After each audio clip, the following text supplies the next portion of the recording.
Pila na katuig ning relasyon? 1 year and 3 months. Asa gagi ka ning relasyon na? Gikan sa social media. Di po mi nagkaila. Sang social media, Facebook? Instagram. Friends tadaan sa Facebook. Oo. Follow ka na ako sa IG. Dito mo gasrianay sa IG. Ni-congrats siya na ako ito Sasa. recognition. Dito gasugod. Nakita na nimo siya sa personal or sa online lang yun? One time raw nakita niya in person and sa Valencia to, Sunday Market. Oh, dun imo nang stock-stock.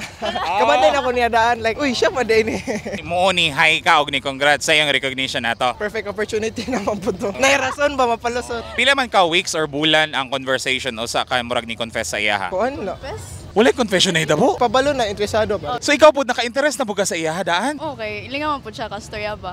Okay. Chado lang ini. Pitaw ka na ba? Unsay attribute sa iya nga naganahan nimo niya? Consistent kayo. Yeah, maminaw po sa imo. Mga rants sa kinabuhi. Tanan.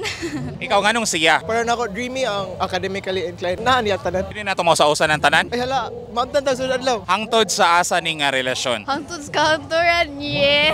Sure na ne. Oh!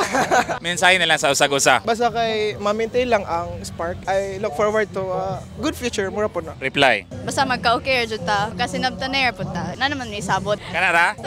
Shout out ICPH Dumaguete.